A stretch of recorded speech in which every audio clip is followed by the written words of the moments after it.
Hello, everybody. It's my pleasure today to introduce to you Rich Hall from Follow What's On. up? Hey, Rich.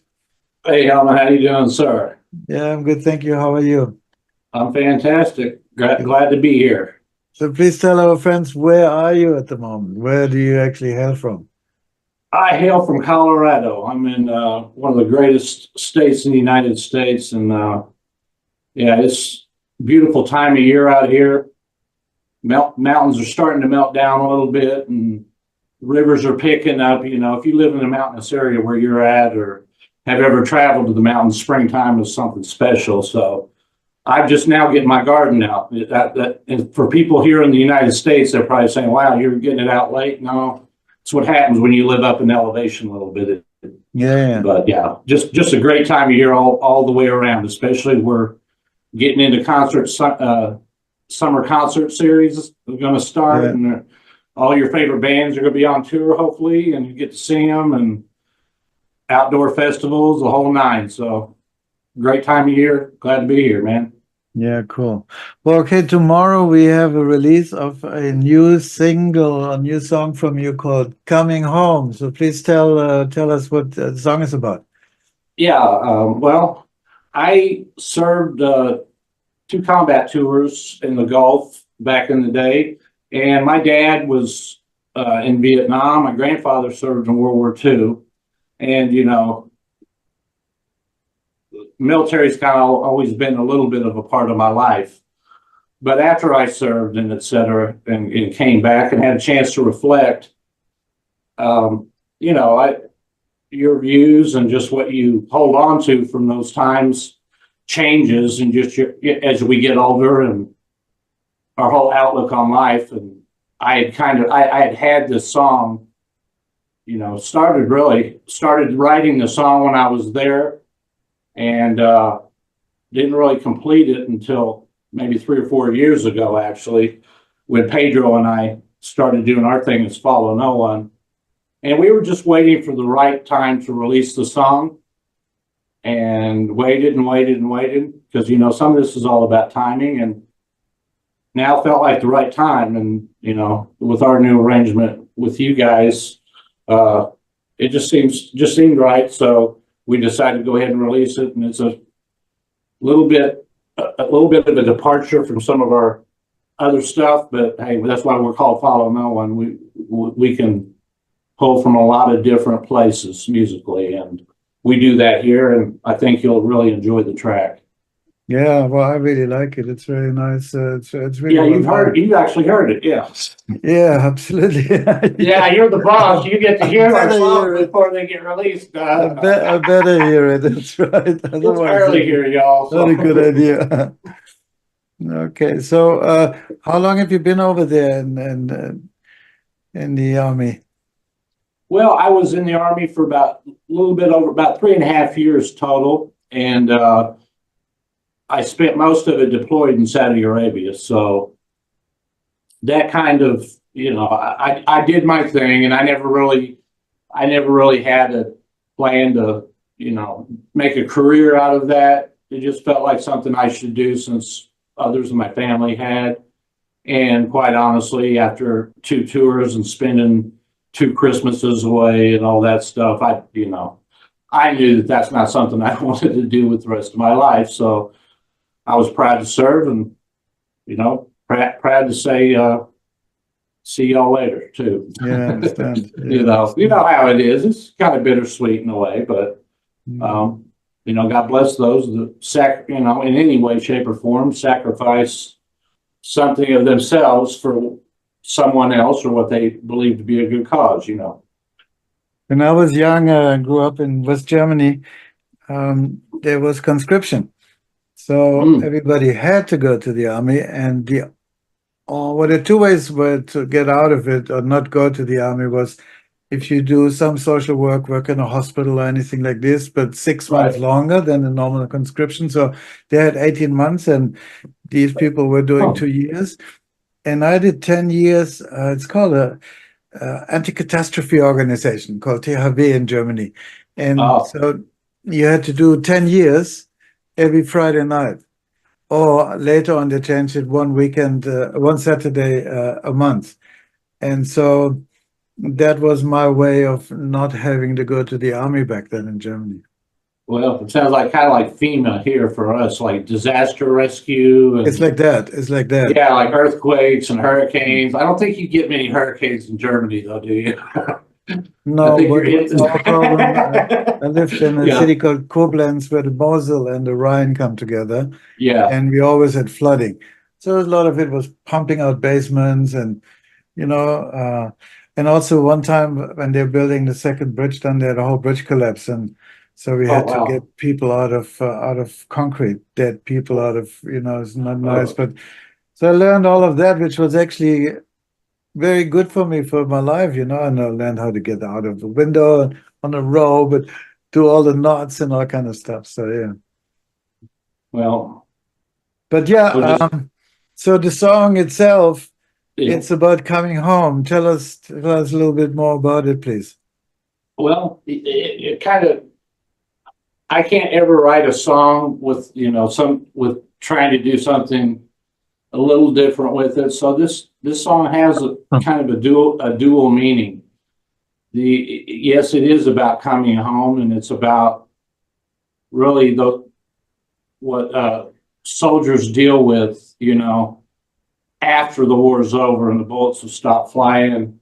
And, really, you think about war in one way, but it's really not over then. As a matter of fact, for a lot of us veterans and et cetera, the war is just beginning. You deal with things the rest of your life sometimes, depending on what you Yeah, did during your service. And yeah, it's part of that. It's partly that. But, Memorial Day is really more about remembrance and remembering those who came before you and gave that sacrifice. And in some cases, my dad ended up dying of throat cancer, which was from his Agent Orange exposure in Vietnam. I'm so sorry. And yeah, well, just some people died in battle, and some people just had a delayed reaction, if you will. So, that's a lot of what the song is about too, is, really remembering. I know everyone's had that feeling is if you live in Europe or the United States and most other places as well, driving down the road, maybe we're going somewhere and seeing a cemetery with those crosses. In many battlefields in Europe, it's the crosses are people from the United States, in the Yes. UK, Germany, everywhere. And it's about them. That's really, if you really wanted to cut to the quick, that's what the song is about. My So grandfather fought in the First World War. He was in Verdun, which was this fortress, and I think still till now they have the highest uh, body count per soldier, body count per square meter from any war.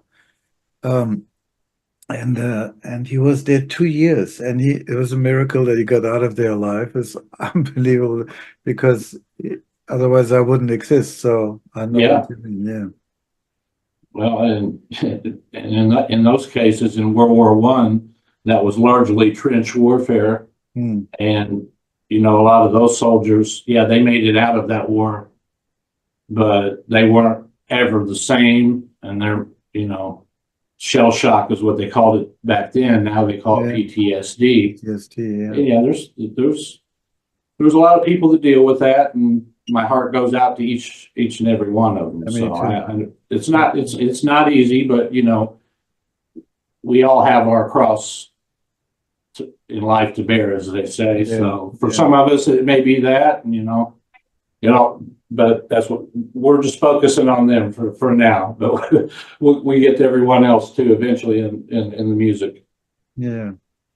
Okay. So after the song comes out tomorrow, what's the plan of Follow No One? What's the future hold for you guys at the moment? What's your vision? Well, we've been ever since we really got going. I came back into the music business, been away for a little bit when we started really flying again in 2017. And even since then, and Helmut, you know this just from dealing with the stuff on the level you deal with, the business has changed so much, but it continues to change at a rapid pace that you can't really you can't spend too much time trying to figure something out, because whatever you're working on, by the time you get it figured out, then one of these social media platforms sends you that nice message you get, hey, remember that feature you liked? It's not available anymore. Just wanted to let you know. And, you know, just that kind of nonsense, and dealing with that on a day in and day out basis, like we all do if we're trying to promote anything, you know, it's become so laborious that it's taken a lot of the fun out of what we do. I sometimes sit and tell myself, Rich, remember, you got into this because you sing, you write music, you play piano, etc. Not to be a Facebook whatever, or be a YouTube star or all this and that. But that being said, if you're going to remain relevant, you've got to kind of at least go where your fans are and do things in a way that helps you reach the most people. And we believe, in the long run, YouTube is that platform for us. So our plans, we're very close to getting our channel monetized. So our plans are to start doing some live content on a regular basis that will help us, you know, not increase revenue, generate some, because we've been, like a lot of artists, what most fans don't realize is us older rockers and musicians and artists that still do things. It's not the old way, it's the right way. It takes a little money to do that. And for videos, I love doing music videos, and I'd have one for every song just about, but you know, it costs a few $1,000s to shoot a video and produce it and everything. And you got to get the revenue somewhere. So we're hoping that'll help us generate some revenue, and then allow us to do something special for the people that decide to subscribe, and et cetera, and so on, you know. So our real fans feel special, which they are. So we think YouTube is going to allow us to do that. We're going to continue to do everything on social media everywhere else. But as you know, Helmut, if you post something on Facebook, maybe 1% of your audience sees it. And that's very frustrating. And, you know, if you try to throw money at this, you'll go broke before you ever get started. Before it makes a difference, yeah. So that's, you know, everything's always subject to change, and et cetera, and so on. If the Hard Rock Hotel calls Helmut up after seeing this interview, which I know they'll be watching today, and says, man, we would really like those guys to do a tour with us. We know they've been bugging us to do it, but whatever comes our way. But that's our plan for now, until we'll just adapt, and we're just going to keep it fun for us, because as long as we're having fun, we know you will be too. And you know, it's not all about us; it's about you. So we'll make it, whatever we do, we'll do it well. Yeah, cool. Do you have any other songs that you have been working on that's coming after coming home? Yeah, we're working on one right now, and it's not quite done, but yeah, I'm trying to think about the best way to describe the song. If you've heard our album Fate, and if you haven't heard it, shame on you. No, it is a concept album, and it's a true story too. So I would encourage you to check it out. But drawing from the energy and just we've kind of honed our sound where we really want it to be, kind of to this point. And Fate's kind of a demonstration of where our sound is, and this maybe takes it just a notch up a little bit. And if I wanted to call it anything, it's not a ballad, but it's not metal. It's like a rockin' ballad or something, if you want to call it that.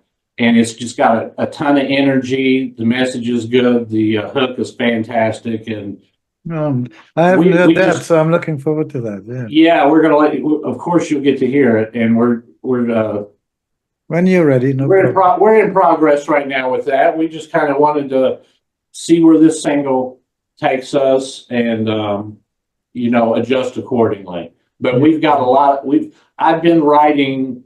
I would guess, I don't know, for the last 4 or 5 months, I've been writing quite a few different songs, the lyrics and melodies, and I've got just a whole bunch of stuff.